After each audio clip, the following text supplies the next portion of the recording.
ॐ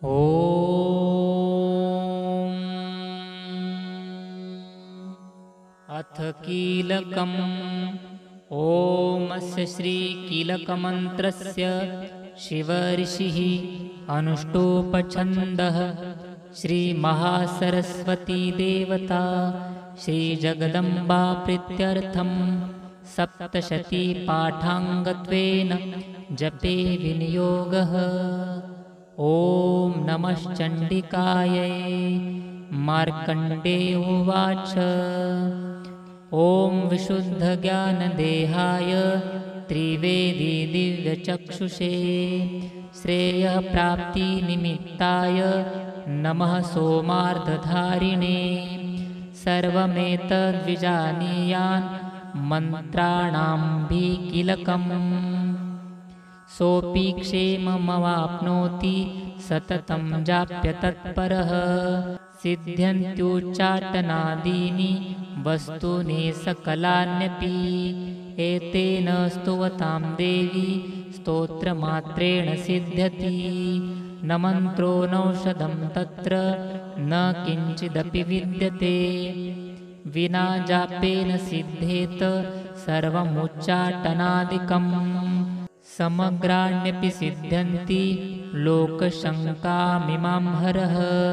कृत्वा निमन्त्रयामास सर्वमेवमिदं शुभम्।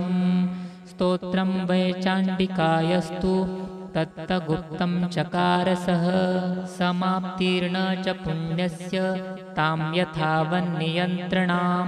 सोऽपि क्षेममवाप्नोति सर्वमेवं न संशयः। कृष्णायां वा चतुर्दश्याम् अष्टम्यां वा समाहितः ददाति प्रतिगृह्णाति नान्यथैषा प्रसीदति। इत्थं रूपेण कीलेन महादेवेन कीलितं।